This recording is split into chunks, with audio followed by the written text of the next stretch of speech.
오늘 이 시간 우리가 읽은 이 본문을 통해서 복음은 하나님의 선언이다라는 제목으로 하나님 말씀을 전하도록 하겠습니다.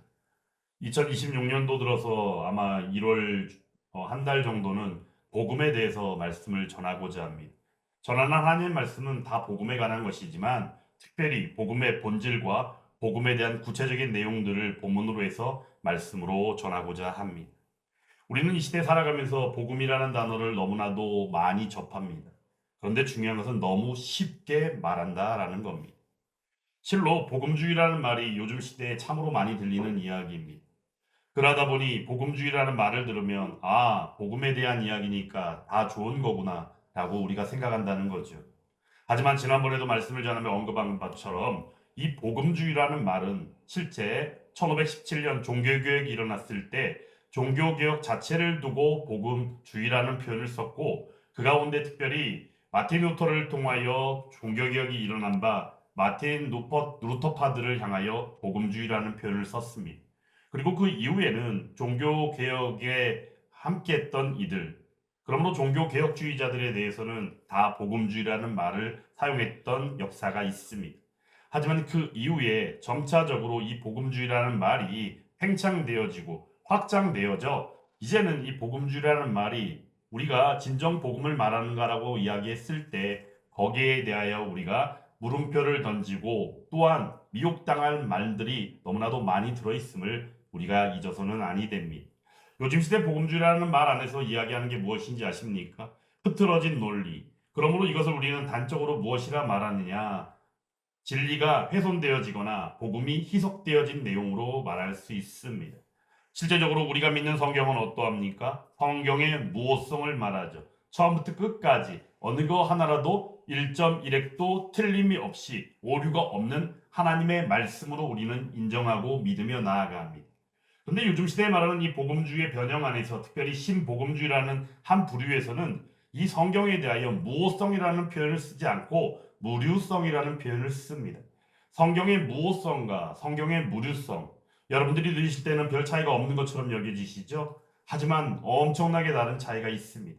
성경의 무오성은 바로 처음부터 끝까지 1.1핵도 틀림없는 오류도 전혀 없는 하나님의 말씀입니다라고 믿는 믿음이지만 성경의 무류성은 그와는 다른 내용입니다. 어떠하냐? 성경에 처음부터 끝까지 1.1핵도 오류가 없다라는 내용은 다 건너뛰어버리고 하는 말이 우리가 신앙생활을 함에 있어서 전적으로 모범이 될 만한 말씀이 하나님의 말씀인 성경이다라고 말한다는 겁니다.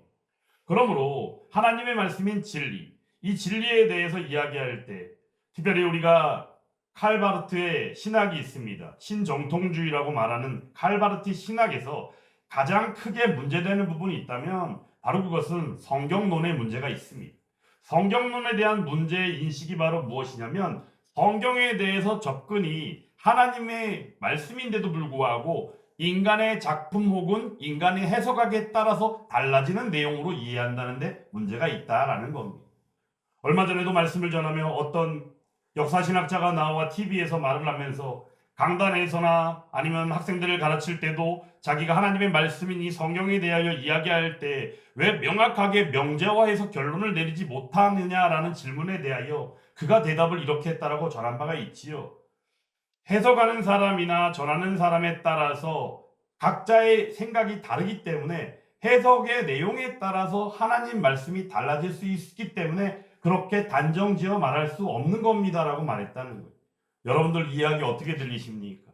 아주 위험한 발상이죠.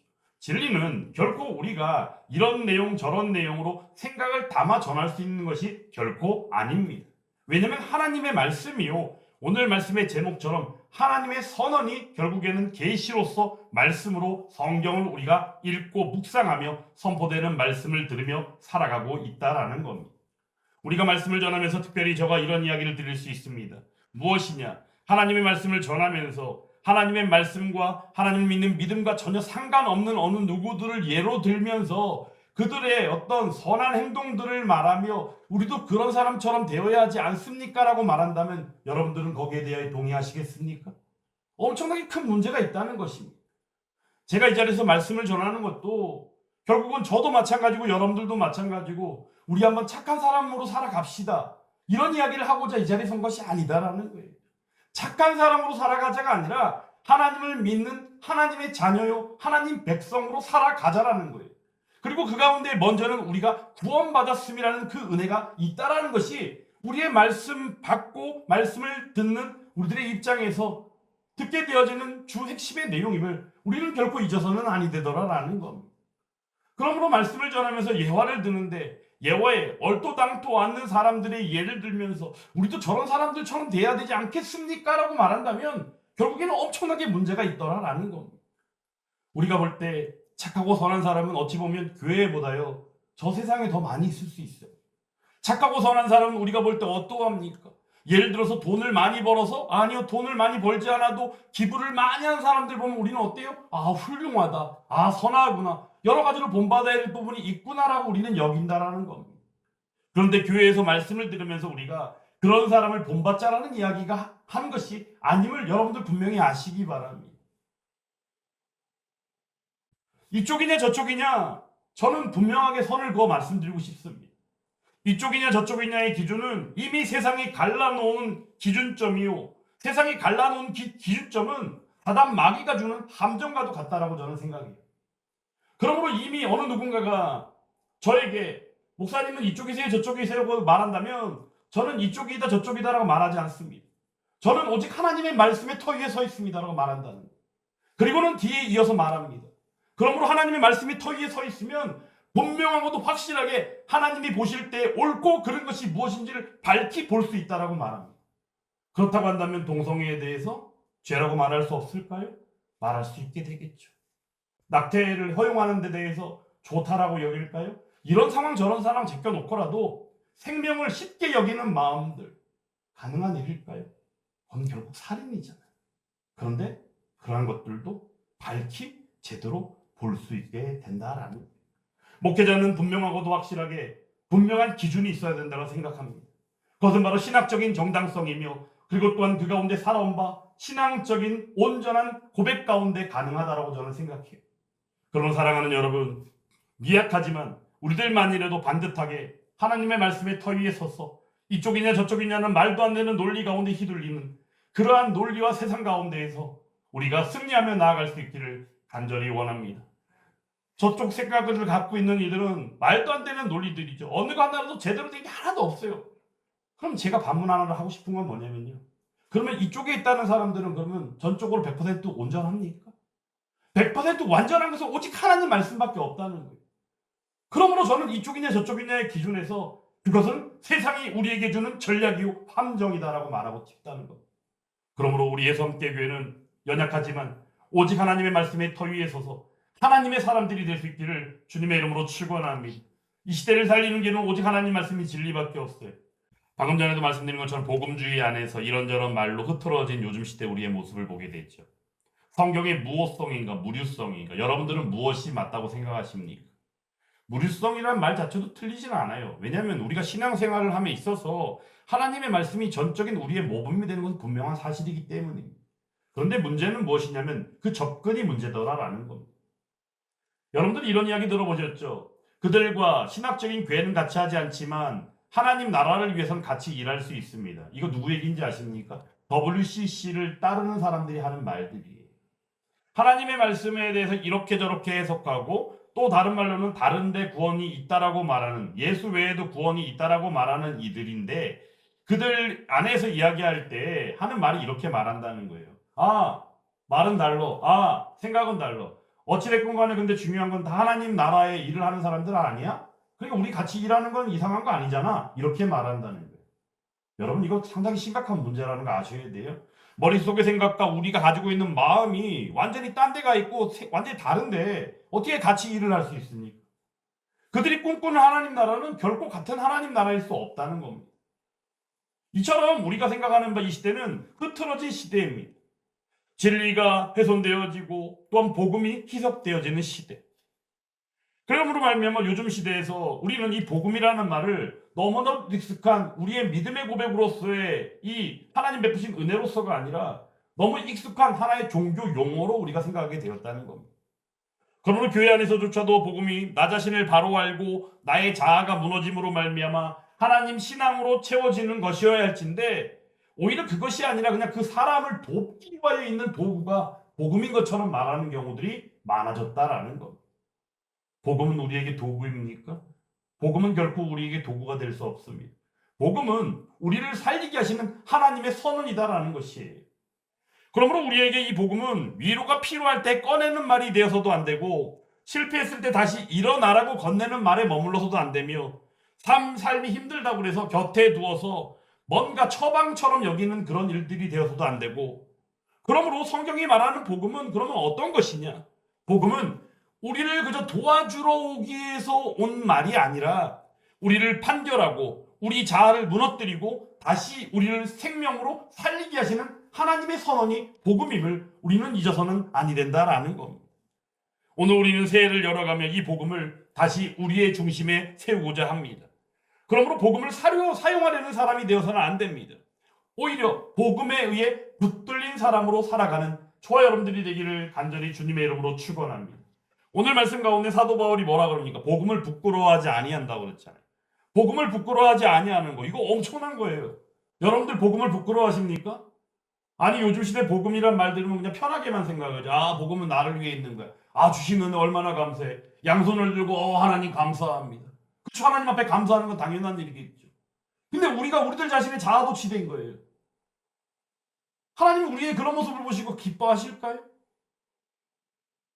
엄청나게 울려 퍼지는 그 음악의 세션들과 그 가운데 막 감동받았다고 하면서 막 그냥 혼돈의 도가니에 빠져있는 듯한 그런 모습 가운데 우리는 그것을 하나님 앞에 신앙으로 믿음으로 온전히 고백하고 있다고 말할 수 있을까요? 그럴 수도 있겠죠. 왜냐면 그것이 우리에게 어떤 또 감동이 있을 수도 있기 때문에. 근데 중요한 것은 그것이 전부가 아니더라라는 거예요. 근데 요즘 시대에 우리는 그러한 것들을 추구합니다. 그러한 것이 조금이라도 모자람이 있으면 우리는 흔히 이렇게 말하죠. 아, 오늘은 은혜가 안 됐어. 어렵게 시간을 내서 온 자리인데 아, 오늘은 은혜가 안 됐네. 지난번엔 은혜가 좀 되는 것 같더니 이런 말들 쉽게 한다. 우리의 감정에 왔다 갔다 하는 그 상황에 따라서 우리는 그 은혜라는 말을 그렇게 쉽게 꺼냈다가 뱉었다가 할 수 있는 것들입니까? 오늘 이 시간 사도 바울은 나는 복음을 부끄러워하지 아니한다라고 말합니다. 복음을 부끄러워하지 아니한다는 이 사도 바울은 어떤 인물입니까? 실제 그는 핍박자였습니다. 핍박자였어요. 핍박자였던 그가 예수를 믿음으로 말미암아 다메섹 도상에서 예수를 만나고 예수 그리스도를 믿음으로 말미암아 회심하고 난 그 사건을 통하여 사도 바울은 나아가 온전히 은혜를 경험하고 복음 가운데 그 광채를 경험하고 나아가 고백하는 것이 바로 복음을 부끄러워하지 아니한다는 고백임을 우리는 잊어서는 아니 됩니다. 복음이 실제적으로 사도 바울에게 어떤 명예를 주었습니까? 사도라는 직분, 명예로 여기면 명예일 수 있는 것이죠. 근데 그 사도라는 직분이 명예입니까? 자기가 어떤 뭔가 나는 사도야. 나는 정말 뭔가 대단한 일을 하잖아? 이렇게 말할 수 있는 자리입니까? 결코 그렇지 않은 것을 우리는 바울 서신을 통하여 너무나도 많이 만나지 않았습니까? 복음은 오히려 바울의 삶을 끊임없이 위협했습니다. 복음 때문에 조롱받았고 복음 때문에 때마다 오해받았고 복음 때문에 감옥에 갇혔고 복음 때문에 늘 버림받았던 것이 바로 사도 바울의 삶이었던 것을 우리는 너무나도 잘 알고 있지 않습니까? 그런데도 불구하고 오늘 사도 바울은 고백하는 것이 나는 복음을 부끄러워하지 않습니다. 이유는 간단하다는 겁니다. 이유는 간단해요. 바울은 복음이 무엇인지를 너무나도 잘 알고 있다는 것이. 사랑하는 여러분, 우리도 그저 막연하게 교회 다니고 막연하게 예배 생활하고 막연하게 성경을 읽고 묵상하는 것이 아니라 하나님을 분명하게 알고 하나님을 믿으며 그 안에서 그 은혜를 누리고 나아갈 수 있기를 간절히 원합니다. 복음을 진정으로 안다면 우리는 결코 부끄러워할 수 없습니다. 복음을 진정으로 안다면 결코 가볍게 말할 수 없습니다. 복음을 진정으로 안다면 그것을 우리 삶의 어떤 장식이나 누군가에게 보이기 위한 습관이나 도구로 여길 수도 없는 것이다라는 겁니다. 그러므로 오늘 이 시간 우리가 반드시 붙들어야 합니다. 무엇을 말입니까? 복음은 우리들이 듣기에 좋은 조언이 아니라 하나님의 선언이라는 것을 말입니다. 복음은 하나님의 선언인 줄 믿습니다. 조언은 여러분들 생각을 해보세요. 조언은 뭐죠? 선택의 영역임을 여러분들 잘 아시잖아요. 어느 누군가가 조언을 합니다. 아주 높은 어르신이 조언을 하면은 거의 대부분은 따르려고 애를 많이 쓰지만 어찌되었건 간에 이 조언이라는 것은요, 관계하기 쉽지 않은 아주 훌륭한 분들일 수도 있지만 가깝게는 가까운 친구도 조언을 해줄 때가 있지 않습니까? 심지어는 직장 동료들도 조언이라는 것을 할 때가 있습니다. 그런데 이 조언은 결국에 어떤 것입니까? 내가 그 조언을 듣고 해도 되고 안 해도 되는 우리의 자유의 영역이라는 거예요. 근데 가급적이면 그들이 조언을 해줄 때는 생각해서 해주니까 따르면 뭔가가 더 나아질 수는 있겠죠. 그럼에도 불구하고 그 조언이 내 마음이 불편하거나 뭔가 뭐 그러면 할 수도 있고 안 할 수도 있더라는 거죠. 그런데 중요한 것은 무엇입니까? 이 선언이라는 것은요, 결코 선택이 될 수 없다는 것입니다. 선언은 우리의 현실을 규정하는 것이며 우리의 미래를 여는 비전의 말씀이 바로 결국에는 선언이라는 것을 우리는 잊어서는 아니 된다라는 겁니다. 예를 들어서요, 비가 올 것 같다라고 어느 누군가가 말하면요, 그냥 비가 올 것 같으니까 뭔가를 좀 준비해라, 우산이라도 챙겨서 나가라, 이런 이야기로 들릴 수 있죠. 그냥 간단하게 이것이 하나의 조언이 될 수는 있는 거예요. 우산을 챙겨갈 수 있도록. 그런데 일기예보로서 폭우 경보가 발령되었습니다 라고 딱 일기예보가 나오는 건 뭐죠? 예보라기보다는 이미 지금 비가 내리고 있다는 거예요. 그리고 더 큰 비가 내릴 수도 있다는 것을 알려주는 거죠. 이거는 일종의 선언입니다. 그러므로 우산을 들고 나가도 되고 안 나가도 되고가 아니라 당연히 우산을 들고 나가야 되고 더 큰 비가 내리면 가급적이면 밖에 나가지 않는 것이 맞는 것이 되는 거예요. 그러므로 복음은 우리에게 이렇게 말하지 않는다는 겁니다. 하나님 한번 잘 믿어보세요. 그냥 조금 더 좀 착하게 좀 살면 안 될까요? 뭐 네 삶이 이래서 되겠냐? 조금 더 좀 나은 삶을 위해서 좀 변화를 좀 가져봐. 뭐 이런 식의 이야기를 우리에게 하는 게 복음이 아니더라라는 겁니다. 복음의 주 핵심의 선언은 바로 이것입니다. 너는 이미 죄 아래 있어. 그러므로 너는 너 자신을 스스로 구원할 수 없어. 그러므로 하나님 된 내가 너희를 친히 구원의 일을 이름으로 이 복음을 너희에게 줄 거야 라고 말씀하시는 선언이 바로 복음이다라는 거예요.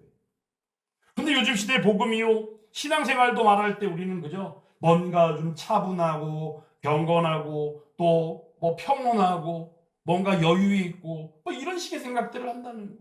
사랑하는 여러분, 죄의 문제로부터 우리를 죄와 사망의 은혜로부터 구속하신 은혜가 복음의 주 핵심인 줄 믿으시기 바랍니다. 근데 그 모든 일들이 결국에 무엇이다? 하나님의 선언이더라라는 겁니다. 이 선언 앞에서 우리는 인간이 하나님께서 우리가 도움을 받아야 될 존재로서가 아니라 판결을 받는 심판받아야 되는 존재로서 우리를 서게 하셨다라는 거예요. 이유는 무엇일까요? 죄를 안고서는 살 수 없기 때문입니다. 그런데 중요한 것은 여기서 말하는 죄는 그 끝이 뭐예요? 죄의 삭슬 사망이기 때문이더라라는 것. 그러므로 사랑하는 여러분, 온전히 우리가 이 죄와 사망 가운데 죽을 수밖에 없던 우리들을 구원하시고 생명되게 하신 이 복음을 하나님의 선언으로서 마땅히 받으며 그것을 인정하며 나아가는 저와 여러분들이 될 수 있기를 간절히 원합니다. 우리가 듣는 메시지들은요, 사람 안에 있는 가능성들을 주로 말합니다. 회복할 수 있어, 뭐 다시 일어설 수 있어, 아유 다 잘 될 거야, 뭐 이런. 그래서 저는 이런 이야기들 요즘 특히나 뭔가 나아지는 거 하나 없는 요즘 시대의 현실을 보면은 그런 생각을 합니다. 말도 안 되는 희망 고문하는 것 같은 생각들이요. 그런데 중요한 것은요, 이 복음에 대한 이해가 결국은 복음은요, 인간 안에서 출발하고 있지 않다는 겁니다. 복음은 그러므로 인간의 가능성을 전제로 하지도 않습니다. 오히려 성경이 인간을 이렇게 진단하죠. 로마서 3장에서 말하죠. 의인은 하나도 없고 또한 깨닫는 자도 없고 하나님을 찾는 자도 없고 다 치우쳐 함께 무익하게 되어 선을 행하는 자도 하나도 없다라고 말하죠. 그러므로 모든 사람이 죄를 범하여 어디에 이르지 못한다고요? 하나님의 영광에 이르지 못한다라고 분명히 말씀하여 주신다라는 겁니다. 그러므로 이러한 우리에 대한 정의, 또한 우리들의 상태, 우리들의 처지, 우리들의 모습.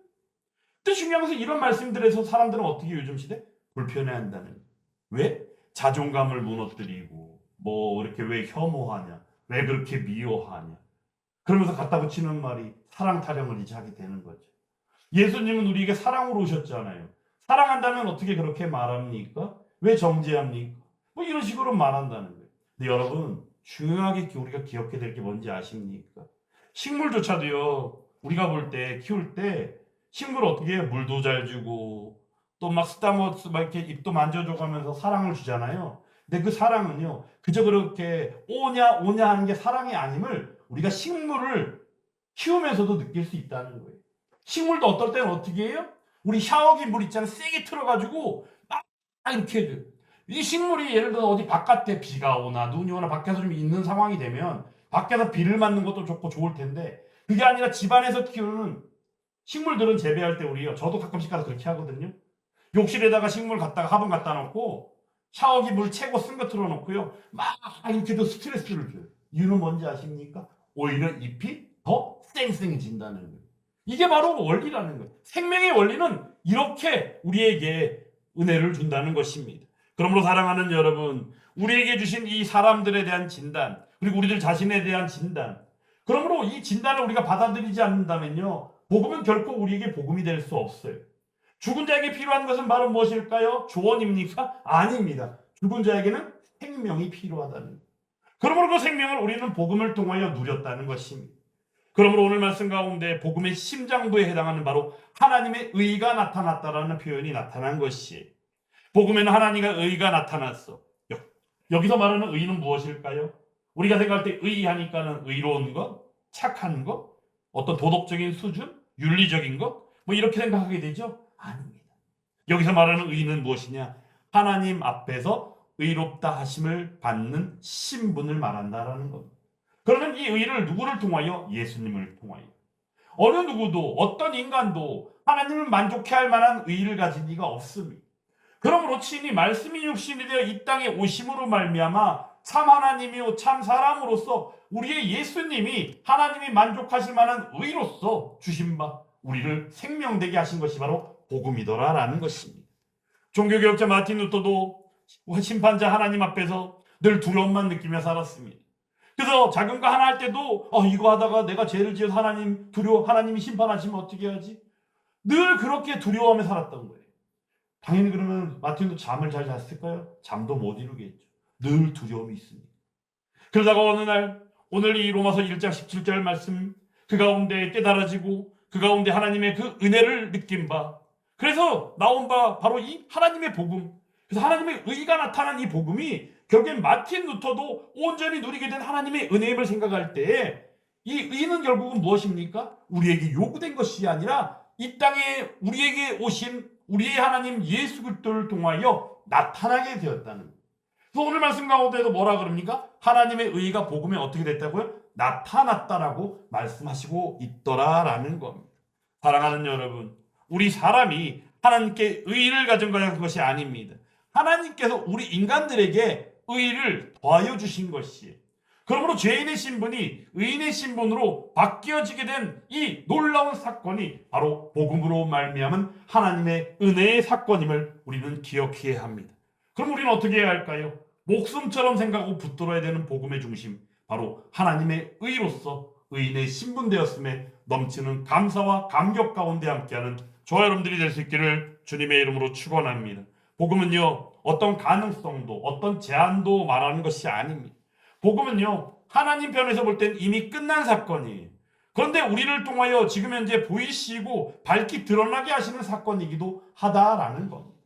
그러면 우리는 받은 바 은혜를 가지고 그냥 나만 머물러 있는 것이 아니죠. 나아가 전할 수밖에 없는 것입니다. 예수님께서도 십자가 도상에서 마지막에 무엇이라 말씀하셨습니까? 다 이뤘다라고 말씀하셨습니다. 그것이 바로 무엇입니까? 복음의 능력입니다. 복음의 은혜입니다. 그리고 복음의 결과가 바로 그러하다라는 겁니다. 그러면 우리는 그것을 누리고 있을 뿐이다라는 거예요. 그러면 어느 누구도 그 복음을 함부로 할 수 없는 것입니다. 복음은 그저 복음이다. 복음은 오직 우리에게 진리입니다. 그러면 우리의 감정이 뜨거울 때 더 참이 되는 것도 아니고 우리의 결단이 더 강하다고 해서 더 효력이 나타나는 것도 아닙니다. 왜냐하면 복음의 능력은 우리에게 있는 것이 아니라 누구에게 있는 거예요? 하나님에게 달려있는 거예요. 그러므로 복음을 통하여 누리는 우리의 은혜는 무엇이죠? 예수 그리스도의 이름의 능력의 은혜가 아닙니다. 그리고 복음의 광채를 통하여 나타나는 그 풍성한 은혜가 바로 그러하지 않습니까? 그러므로 복음이 무너진다면요, 신앙은요 반드시 왜곡될 수밖에 없는 것입니다. 은혜는 부담이 되고 순종은 거래가 되고 교회는 때마다 비교의 자리가 될 수밖에 없는 거예요. 저는 교회의 크고 작음을 생각하고 이야기할 때마다 저는 이런 이야기를 드리고 싶어요. 지금도 하나님의 사람들 중에 한 영혼을 위하여 무릎 꿇고 기도하는 사람이 있음을 우리는 잊지 말아야 한다는 거예요. 어디는 왕국을 이루어 그 왕국을 지키기 위하여 아무 말도 못하고, 오늘도 보니까는 여의도 순복음교회 신년 할애를 하느라고 전 교단의 그 목사님들이 어디 교회인가 모여가지고 신년 할애를 하는데, 지금 막 종교 탄압당하고 소년보 목사님 감옥에 갇혀있고, 그 여러 가지 이런 일들에 대해서 우리가 함께 기도해야 될 일 아니겠습니까? 근데 전혀 그런 데 대한 언급이 없다는 겁니다. 그런데 그들이 하는 말이 뭐라 그러냐? 오순절 성령의 역사를 해보게 된다는 기도를 하고 있다는 거예요. 성령이 임한다면, 하나님께서 반드시 이루어 가신다면 그러한 일들 가운데 멈춰야 될 것들이 멈춰지고, 떠나가야 될 것들이 떠나가고, 버려져야 될 것들이 버려지고, 제자리를 찾아야 될 것들이 찾아지는 역사가 성령의 역사를 통해 나타나는 것이 아닐까요? 그들은 그렇게 그냥 편안하게 앉아가지고 성령의 회복 역사를 위해서 기도합시다. 성령이여 임하옵소서. 그럼 성령이 임하는 것입니까? 우리가 온전히 하나님을 바라볼 때 성령이 임할 줄 믿습니다. 우리의 생각과 사고와 모든 논리가 오직 하나님께로만 향해 있을 때 성령이 임하여 능력으로 함께할 줄 믿습니다. 이러한 일들이 요즘 시대에 수많은 교단들과 교회들 가운데 있더라라는 거예요. 사랑하는 여러분, 복음이 무너지면 그러므로 신앙은 반드시 왜곡될 수밖에 없다는 겁니다. 하지만 복음이 중심에 있다면 우리는 이미 의롭다 하심을 받은 자였기에 우리는 순종하며 나갈 수밖에 없고, 또한 이미 우리는 사랑을 받았기에 거룩을 사모함으로 거룩되고 경건한 삶을 살 수밖에 없으며, 또한 이미 용납받은 은혜의 자리임으로 말미암아 나아가 교회를 순전하게 섬기는 삶이 우리의 삶이 될 줄 믿습니다. 복음은 결코 신앙을 가볍게 만들지 않습니다. 오히려 유일하게 신앙을 바르게 또한 무겁게 만드는 것이, 여러분, 하나님을 경외하는 이 경외한다는 말 안에 들어있는 의미가 무엇인지 아시잖아요. 사랑하고 두려워한다는 것. 그러면 이 경외한다는 것, 이 두려움이라는 것, 이 두려움이라는 것, 경외, 이 의미 안에는 무겁다라는 이 무게감이 담겨 있다는 거예요. 여러분도 하나님을 생각할 때 우리의 마음은 늘 가볍습니까? 결코 그렇지 않습니다. 왜냐하면 우리는 죄성을 가지고 살아가기 때문이에요. 그러면 우리는 우리들 자신을 돌아보지 않을 수 없다는 것이죠. 사랑하는 여러분, 그러므로 복음 가운데 그 하나님의 능력을 온전히 누리며 나아가는 저와 여러분들이 되기를 간절히 원합니다. 복음은 설명이 아닙니다. 진정한 능력입니다. 복음은 우리의 상태를 근본적으로 바꾸는 변화의 역사 가운데 함께하기 때문입니다. 죄인을 어떻게 해요? 의인으로 만들죠. 원수를 하나님의 자녀로 만듭니다. 정죄 아래 있던 사람을 자유하게 합니다. 이 엄청난 놀라운 은혜가 바로 하나님의 능력의 역사인 복음을 통하여 나타나게 된다는 거예요. 이러한 능력이 사람으로부터 나올 수 있습니까? 인간에게서 나올까요? 말도 안 되죠. 이 시대 가운데 가장 문제되는 게 뭐라고 그랬죠? 유토피아를 꿈꿨던 인간의 논리가 요즘 시대에 더 고개를 쳐들어가지고 디스토피아를 만들었는데, 여러분, 유토피아의 이 유토피아 의미가 바로 무엇이냐? 없는 장소 혹은 가상의 장소라는 거예요. 유토피아는 사람들이 그냥 꿈꾸는 것 뿐이에요. 이상적인, 이상의 장소, 없는 장소, 뭐 이런 의미. 디스토피아의 디스라는 게 앞에 접두가 붙는데요. 디스가 뭔지 아십니까? 영어의 디스는요, 우리가 일반적으로 제거, 부정의 의미가 바로 이 디스라는 접두어예요. 그럼 디스토피아는 뭘까요? 유토피아를 꿈꿨지만 이것을 강제적으로 사람들이 만들려고 하다 보니까 거기에 인간성이 완전하게 파괴되거나 자유가 억압되거나 통제하거나 관리하다 보니까 엄청나게 큰 부작용이 생긴 행복을 꿈꿨지만 거기에는 온갖 절망이 가득한 모습이 디스토피아더라라는 거죠. 근데 요즘 시대 우리들은 그러한 것들 가운데 분별하지 못하고 말도 안 되는 생각들을 하고 말도 안 되는 논리를 펴며 오히려 진리를 훼손하고 복음을 희석하는 현장이 바로 요즘 시대의 우리들의 교회 모습들이라고 생각한다면 우리는 너무나도 안타깝지 않을 수 없다는 사실입니다. 하지만 사도 바로 오늘 복음을 무엇이라 말합니까? 하나님의 능력이 됨이라고 말씀은 누구에게? 모든 믿는 자에게 주시는. 여러분들 하나님의 말씀을 믿으시죠? 복음을 믿으시죠? 그러면 이 복음이 하나님의 능력인 줄 믿으신 줄 믿습니다. 그러므로 우리들은 이 가운데에서 복음은 하나님의 능력이라고 고백하지 않으면 아니 되더라라는 겁니다. 2026년을 시작하면서 이제 수요 예배 가운데 복음에 대해서 한 달 정도 말씀을 전하고자 계획했는데, 이 시간 우리가 이 질문 앞에 다시금 설 수 있기를 간절히 원합니다. 나는 지금 진정 복음으로 살고 있는지, 아니면 복음을 알고 있다면서 혹여 착각하고 살고 있지는 않는지 나 자신에게 한번 질문할 수 있어야 합니다. 그리고는 우리가 새롭게 나아가야 합니다. 교회가 새롭게 해야 될 것은요, 프로그램이 아니에요. 어떤 회복해야 될 게 어떤 분위기도 아니라는 겁니다. 오직 복음 앞에 다시 서는 게 우리에게 필요한 일입니다. 그거 하나면 충분합니다. 우리는 누구 한 분이면 충분해요? 예수님 한 분이면 충분한 사람들이잖아요. 그러면 우리는 그리스도인이 아닙니까? 예수님 한 분으로 충분한 사람들은 오직 복음 하나로 충분한 줄 믿습니다. 왜냐하면 복음은 하나님의 선언이기 때문입니다. 이 선언 앞에 무릎 꿇는 교회, 오직 복음으로 세워지는 교회, 그러므로 세상을 향하여 하나님의 선언인 복음을 전하는 교회, 예수함 교회가 될 수 있기를 주님의 이름으로 축원합니다.